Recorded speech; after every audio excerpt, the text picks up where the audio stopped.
Et si jamais tu te demandes, c'est fait par Binge Audio.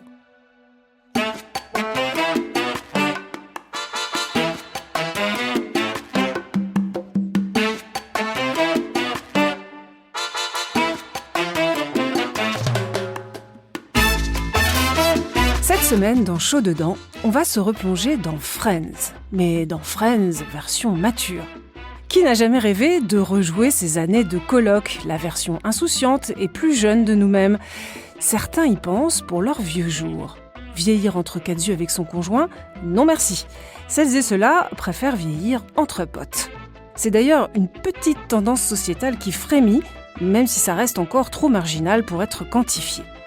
Vieillir entre amis, Julia y pense tellement fort qu'elle a investi dans un ensemble de maisons à retaper dans le Nord-Pas-de-Calais. Elle témoignera dans cet épisode. Et avec mon invitée Alice Rebaud, autrice de Nos puissantes amitiés, parue chez Libre la Découverte, on va se demander si l'amitié ne serait pas par hasard la valeur la plus sous-cotée dans nos relations. Et si la clé du bonheur, quand on est vieux, ce n'est pas de vieillir entre amis.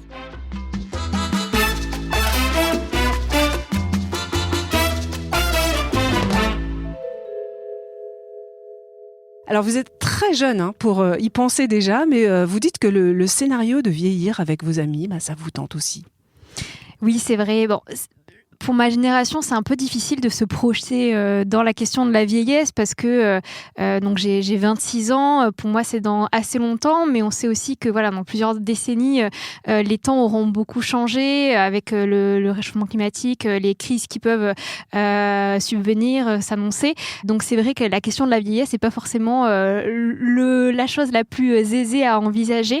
Et je crois que du coup, dans cette perspective de potentielle crise, de potentiel remous liés à ce réchauffement climatique, pouvoir penser une vieillesse entre amis à plusieurs, on peut partager différents piliers affectifs, se reposer sur un refuge plus large que justement ce que vous disiez, le seul couple et la seule famille nucléaire. Ça peut permettre justement d'ouvrir des horizons un peu plus soulageants sur l'avenir. Ouais, parce que l'idée, c'est ça, c'est de sortir du cadre simplement du couple, qui peut parfois être un peu sclérosant, on peut le dire comme ça, quand on est plus âgé.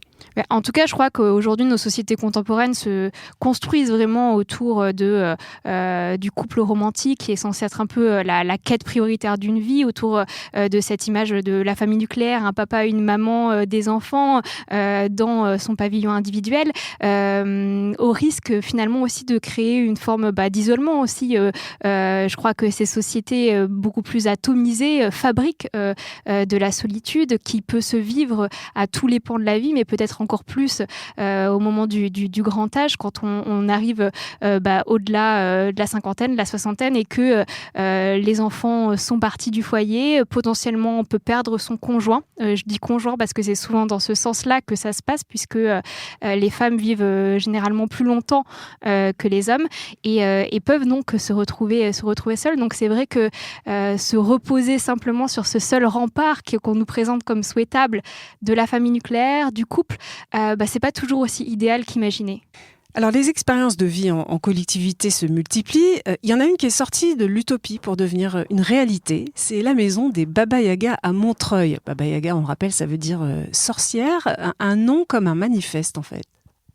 Oui, ce sont des femmes qui ont décidé un petit peu de reprendre possession de leurs vieux os, de leurs vieilles années et de vivre ensemble en collectivité, chacune avec un espace individuel au sein d'un grand immeuble, mais partageant une forme d'aventure commune où ensemble elles s'accompagnent justement dans le grand âge, elles prennent soin les unes des autres, elles partagent une attention à la fois de l'esprit et du corps pour s'accompagner dans un vieillir plus digne, dans un vieillir de la dignité, et puis pour se soutenir aussi avec tendresse. Et je crois qu'en cela, elle réinvente aussi quelque chose de l'ordre de l'indépendance, de la résistance aussi.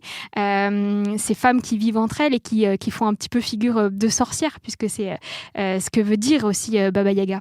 Et c'est un peu l'anti-maison de retraite. Hein. Vous avez visité la maison des femmes de Montreuil. Elles vivent comment ? Elles vivent ensemble avec des espaces partagés, un jardin, des activités communes. Et c'est elles qui s'occupent justement de cette maison, de faire vivre cette maison. Donc à la fois dans les activités internes qu'elles vivent entre elles et puis avec cette volonté aussi de l'ouvrir sur la ville. Ce sont des femmes qui reprennent vraiment possession de leur vieilles années pour en faire un petit peu ce qu'elles veulent, sortir de cette image de l'EHPAD aussi sclérosant, avec l'idée que là elles sont plutôt indépendantes, elles sont actrices aussi de leur vieillissement et entre elles sont attentives, voilà, elles se donnent des petits coups de main, elles se permettent par cette solidarité, parfois par une forme de mutualisation aussi, elles permettent d'éviter certains placements parfois en institution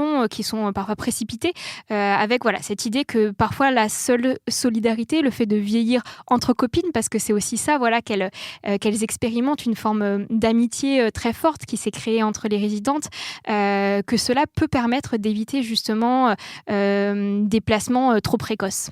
Alors j'avais rencontré, figurez-vous, la bonne fée derrière la maison des Baba Yaga, Thérèse Claire, pour une émission que je présentais sur France 5.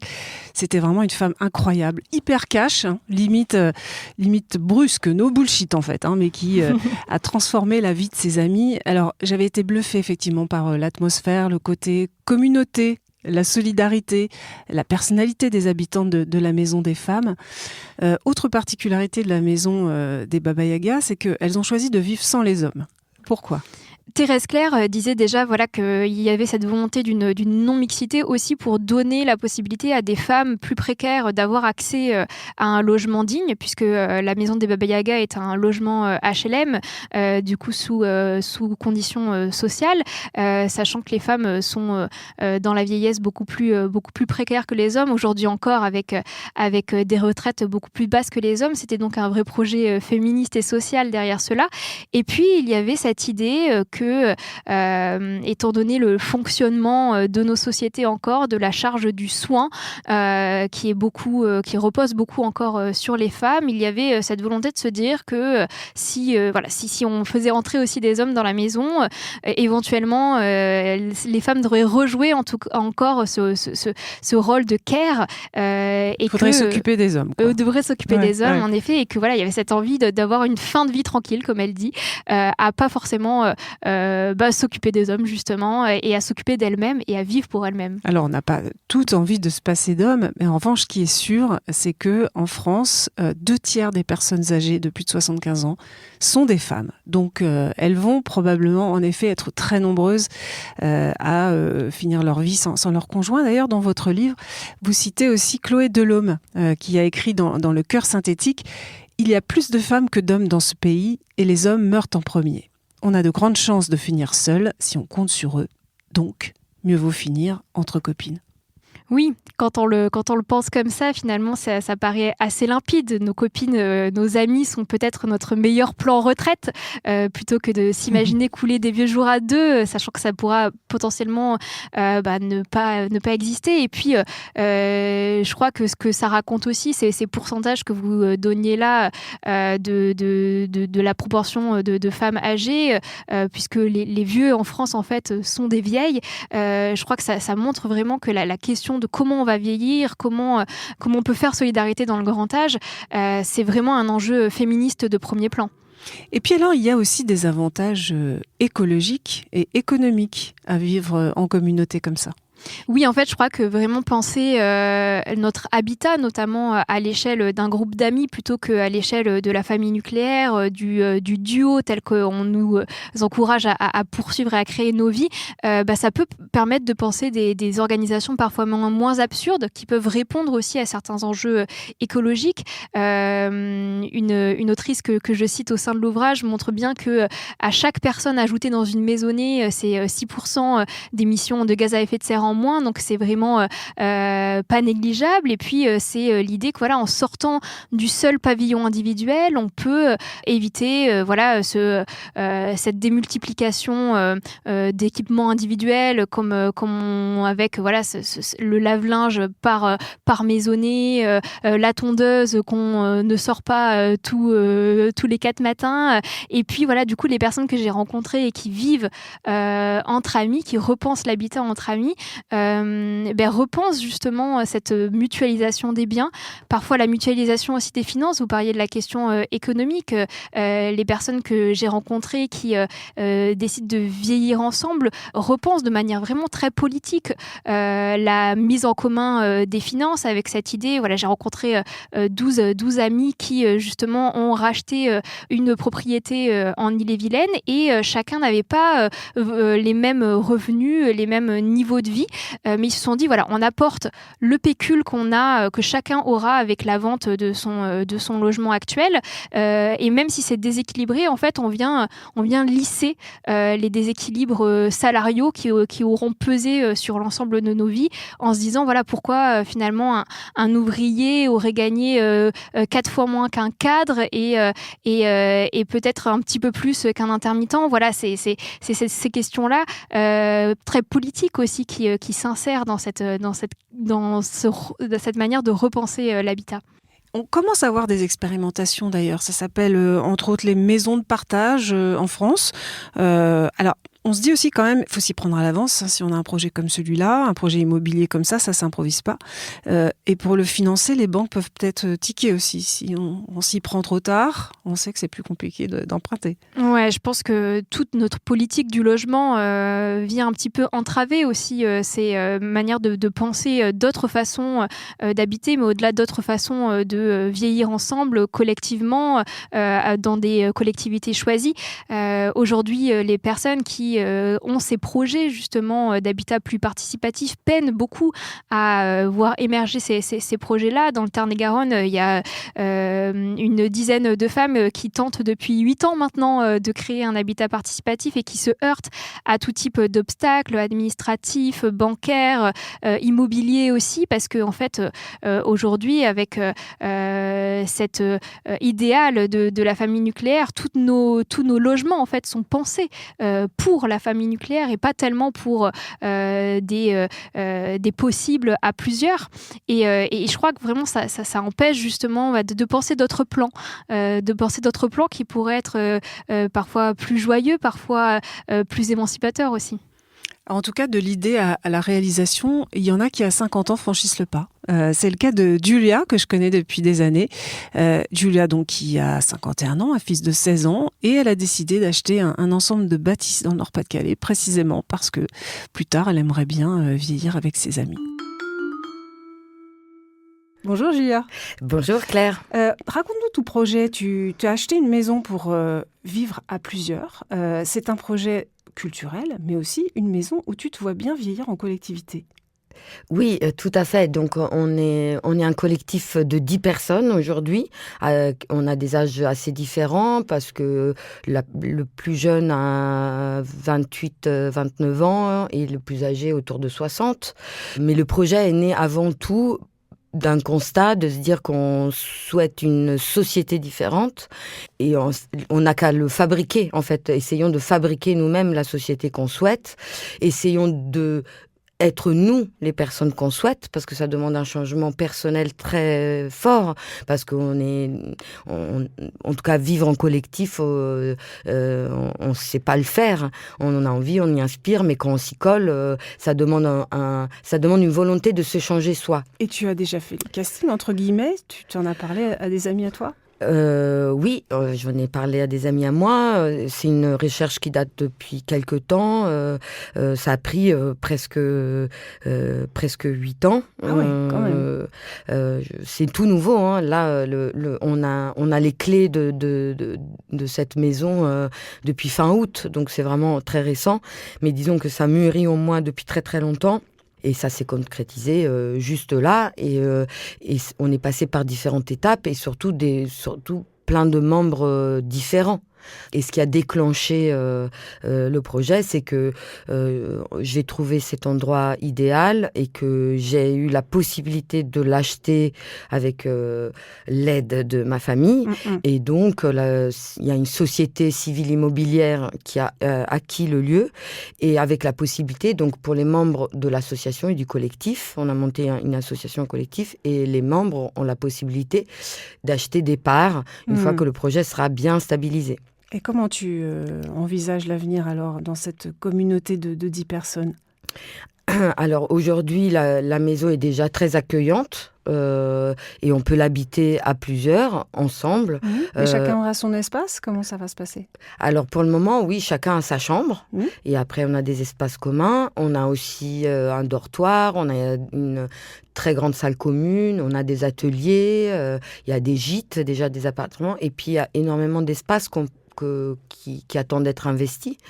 Il y a aussi des bâtiments sur le terrain qui permettent de créer des habitats un peu individuels dans le futur. Et du coup, oui, aujourd'hui, la priorité est surtout celle de nous construire le projet, que le projet soit viable et donc qui ne nous coûte pas parce que, en tout cas, les membres du collectif n'ont pas des moyens. L'idée, c'est pas que ça soit une résidence secondaire, ou en tout cas pas que. Et du coup, l'idée, c'est de monter un projet artistique au sens large, c'est-à-dire c'est un lieu de vie avec de la résidence d'artistes, des événements, de la location d'espace et aussi du maraîchage sur sol vivant. Et après, vieillir ensemble. Et après, vieillir ensemble avec les membres qui sont là aujourd'hui ou avec d'autres. Mais oui, et le bâtiment se prête à, dans le futur, si on le souhaite, avoir chacun un espace indépendant. Alors ça marche tant qu'on se porte bien, qu'on a la santé, parce qu'après il peut y avoir des formes de dépendance, c'est peut-être ça la limite. Ben justement, l'espace il permet d'avoir plein d'habitats différents. On peut imaginer à loger des infirmiers, des aides-soignants, voilà, plusieurs. Ça sera à inventer, en fait, on est en train d'inventer quelque chose. Et en tout cas, j'imagine que ça fait longtemps que tu n'envisages pas de vieillir seul ou à deux. Oui, exactement. En tout cas, j'avais envie de vivre autrement. Mais j'ai toujours, même à Paris, même à la CTU, dans ma chambre de 9 mètres carrés, c'était un peu le carrefour de plusieurs personnes. C'était un peu la place commune, disons. Du coup, oui, effectivement, l'idée, c'était vraiment ça, de pas vieillir seul, en tout cas de pas vivre seul ou à deux, quoi. En tout cas, je me voyais pas être à la campagne, à deux ou toute seule. Voilà, du coup, je me suis donné les moyens de... En tout cas, c'est un endroit qui est hyper accueillant. C'est un endroit qui permet, en tout cas, la vie sur le long terme, parce qu'on n'est pas du tout isolé. On est vraiment à pied d'un bourg avec donc tous les commerces, avec un cinéma à essai, avec la gare, donc ça permet, on n'est pas isolé. Il y a la mer pas loin. Voilà, en tout cas l'horizon est joyeux. Longue vie à ton projet. Merci. Alice Rebaud, ça fait envie. Ah oui, c'est vraiment l'exemple pratique en toute forme de ce que je peux raconter aussi dans mon ouvrage. Vous pensez que c'est une tendance qui va se développer malgré les obstacles dont vous parliez ?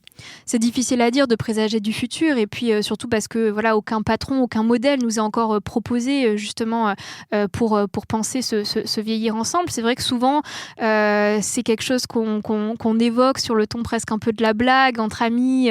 Or, je pense que c'est pouvoir interroger justement la place de nos amitiés, pouvoir repenser la manière dont on fait habitat. Ça peut aussi nous permettre de penser des urgences du siècle qui sont vraiment extrêmement prégnantes avec cette question du vieillissement de la population qui est à marche forcée et qui va augmenter dans les années et dans les décennies à venir. D'ici 25 ans, une personne sur 3 aura plus de 65 ans, donc c'est vraiment un enjeu extrêmement important, surtout quand on voit comment le modèle du grand davantage a vraiment failli aujourd'hui en France. En témoigne la grande solitude de nos aînés, en témoigne aussi les scandales sur les placements en EHPAD qui ne sont pas nouveaux mais qui ressortent aujourd'hui dans l'actualité.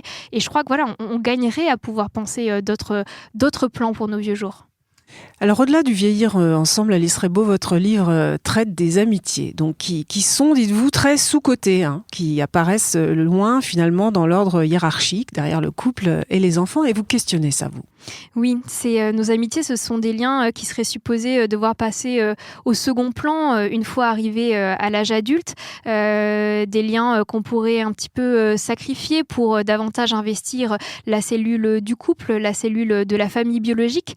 Et j'interroge justement cette invisibilité de nos liens amicaux qui est fabriquée par nos imaginaires, par nos politiques sociales, par une invisibilité dans nos modèles culturels. Pensez est-ce que à tous ces grands récits d'amour romantique qu'on peut avoir dans les films, dans les séries, dans les livres, mais où sont nos grands récits d'amitié qui se suffisent à eux-mêmes et qui ne débouchent pas uniquement sur le couple, où l'amitié n'est pas une simple salle d'attente. Et j'appelle justement à reprendre au sérieux tous ces liens d'amour pluriels, pouvoir créer des constellations plus variées autour de nous, qui nous rendent plus riches, qui nous rendent davantage capables aussi de faire des choix dans nos vies par rapport aussi au couple romantique, plutôt que de s'enserrer dans la cellule conjugale très resserrée. Voilà, vous dites que c'est une tendance qui s'est accentuée avec l'émergence de l'idéal du mariage d'amour, mais que ça nous appauvrit socialement en fin de compte. Oui, ça nous isole beaucoup, je crois. Au moins dans les premières années, parce qu'après, il faut, au bout de 3 ans, on dit que c'est au bout de 3 ans, on commence à sortir un peu du couple en général et revoir ses amis, etc. Oui et non, parce que c'est moi, les personnes avec qui j'ai échangé, qui de manière inconsciente se sont un petit peu enferrées dans le couple avec cette idée que c'est normal dans les premières années justement de passer 80% de son temps avec le conjoint qu'on vient de rencontrer. Une fois qu'en fait ces 3 années peut-être sont passées, c'est difficile parfois de recréer du lien, de recréer des constellations autour de soi quand le lien a été brisé. Et même, il y a l'idée que, et ça rejoint un peu ce que vous dites sur la dévalorisation de l'amitié, il y a l'idée que quand on est en couple, si on devient pote, si on devient ami, alors là c'est la fin du désir et de la relation finalement. Oui, et puis c'est une manière tellement binaire en fait finalement de penser nos liens d'intimité. Moi je postule l'idée que entre toutes les expressions de l'intimité, les expressions de l'amour, que sont amour romantique ou amitié, la frontière est en fait beaucoup plus poreuse qu'on ne voudrait nous le dire, que en réalité entre amour, amitié et désir, les choses peuvent parfois se mélanger davantage que ce que l'on voudrait nous faire croire, et que justement pouvoir penser une évolution sur ce spectre de l'amour, laisser la relation évoluer telle que elle le voudrait, sans forcément la tirer dans des canons très précis de l'amour romantique passionnel, dévorant. Je pense que c'est aussi très émancipateur. Et puis vous mettez l'accent aussi dans votre livre sur l'amitié entre femmes, qui a longtemps été quelque chose de subversif. Finalement, historiquement, une amitié trop intense entre 2 femmes, ou même plusieurs femmes, était assez mal vue parce qu'elle détournait de la fonction essentielle qui devait être de s'occuper du foyer, des enfants. Oui, on a beaucoup découragé les liens entre femmes, justement pour qu'elles ne s'éparpillent pas trop en dehors du giron du foyer familial et des tâches qu'on attendait d'elles à l'intérieur de ce foyer familial, tâches domestiques, mais aussi tâches éducatives, parfois tâches émotionnelles auprès du conjoint. Et beaucoup de stratégies ont été mises en place au fil de l'histoire, justement pour évincer cette menace que pouvaient représenter les amitiés entre femmes. Au 19e siècle, elles ont même été pathologisées, ces amitiés entre femmes, par des médecins, par des sexologues qui ont fait des publications où ils y voyaient une forme de déviance. Déviance puisqu'ils associaient justement ces amitiés entre femmes à un penchant au risque d'un penchant lesbien, un risque avec beaucoup de guillemets, un lesbianisme qu'ils associaient à l'époque à une souillure d'âme, à une maladie qui pouvait mené à la folie, au suicide. C'était une manière, je crois, de terrifier les femmes pour les empêcher de se lier entre elles, parce que quelque part, se lier entre femmes, c'est déjà faire contre-pouvoir d'une certaine manière. Et je crois que c'est terrifiant pour le système patriarcal. Et on a peu de traces de grandes amitiés féminines dans l'histoire, par exemple, contrairement à celles de Montaigne et de la Boétie, par exemple, parce que c'était lui, parce que c'était moi. Est-ce que c'est parce que dans l'imaginaire, dans la culture, les livres, le cinéma, on oppose aussi, et ça c'est un autre travers, les femmes comme étant forcément rivales? Oui, je pense qu'il y a ces deux choses. Il y a à la fois le fait qu'on a beaucoup invisibilisé les liens entre femmes. Elles ont été occultées par une histoire qui s'écrivait avant tout par et pour les hommes, ce qui fait que l'histoire des amitiés féminines se résume à une quasi page blanche, contrairement aux amitiés masculines dont on a quelques traces. Et puis elles ont été entravées avec toute une mythologie autour de la question de la rivalité entre femmes, cette idée que les femmes entre elles seraient toujours des compétitrices dans la course au regard masculin, qu'elles seraient toujours prêtes à toutes les mesquineries pour s'attirer justement les faveurs d'un homme et pouvoir évincer leur rival. Et ça inonde vraiment nos fictions, ça inonde même nos textes de philosophes qui disent que les femmes sont incapables biologiquement d'amitié. Ça inonde encore aujourd'hui nos séries, et je crois que ça a tellement infusé finalement dans nos imaginaires que d'une certaine manière on a fini aussi par intérioriser cette idée-là, ces réflexes de mise en compétition, mais qu'on voit dès la cour d'école en fait, finalement, avec par exemple ces listes de filles les plus belles du collège ou les plus moches du collège qui circulent plus ou moins formelles ou informelles, et voilà, je pense qu'on a intériorisé ces mécanismes-là. Ça commence très tôt. Ça commence très tôt, oui. J'aimerais bien vous faire lire un passage de votre livre. Oui. Les relations amicales sont, pour toutes ces raisons évoquées, des endroits d'où peuvent émerger des alliances déstabilisatrices de l'ordre capitaliste et patriarcal, qui a alors tout intérêt à organiser leur rejet ou à les conserver à la marge de nos existences. C'est exactement ce qu'on disait. Et vous dites il faut réhabiliter au contraire la valeur de l'amitié, et pas seulement entre femmes d'ailleurs. Oui, de manière très, très générale, puisque je pense que ce sont des liens dont peuvent émerger beaucoup de puissance, beaucoup de construction de soi. Je pense que c'est des liens où se joue quelque chose de l'ordre de l'estime de soi qui est extrêmement important, de l'ordre du partage du soin aussi, du soin qu'on se donne entre amis qui est extrêmement puissant, et puis des liens qui peuvent se jouer à la marge justement des attendus patriarcaux, des attendus capitalistes, qui en font des liens vraiment politiques. Quelles sont les valeurs de l'amitié alors qu'il faudrait réhabiliter ? Je pense qu'on gagne vraiment à se pencher sur nos relations amicales, qui sont des espaces où on a un certain droit au mouvement, un certain droit à la métamorphose, où les canons sont beaucoup moins serrés, où peuvent se réinventer constamment le lien aux autres, où on peut renégocier le contrat de la relation, ce qui est beaucoup moins le cas finalement dans le couple romantique tel qu'on le pense aujourd'hui, où chaque changement personnel, chaque changement professionnel, par exemple, peut être considéré comme un accroc, comme une épreuve pour le couple. Ce n'est pas du tout le cas dans l'amitié. Dans l'amitié, on a cette élasticité qui apporte énormément de liberté, qui permet de faire en sorte que on n'a pas besoin forcément d'être adéquat, on n'a pas forcément besoin d'être séduisant ou séduisante, et ça, je crois que c'est extrêmement émancipateur. Ça permet d'une certaine manière aussi de reprendre possession de soi.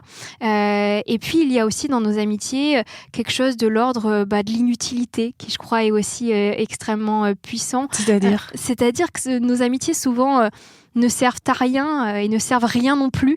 Elles sont simplement là, elles peuvent se jouer, elles peuvent se faire oisives, sortir de toute logique de rentabilité. Et je crois que dans un monde qui nous demande d'être toujours plus productif, avec des logiques consuméristes qui souvent nous écrasent, on gagne aussi à avoir ce droit-là à l'inutilité, à l'oisiveté, et puis aussi à la douceur.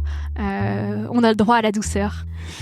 Alors le mot de douceur, ce sera le mot de la fin de cet entretien. Merci beaucoup Alice Rebaud d'être venue dans les studios de Binge Audio. Merci pour votre invitation. Merci d'avoir écouté Chaud Dedans. Vous êtes de plus en plus nombreux. N'hésitez pas à vous abonner pour recevoir tous les épisodes dès qu'ils sortent. Et puis il y a aussi une page Instagram Chaud Dedans dédiée. Je vous y attends pour vos questions et vos témoignages. Cet épisode était coproduit par Binge Audio, à la réalisation Paul Berthiaud, à la production Lorraine Bess. À dans 2 semaines.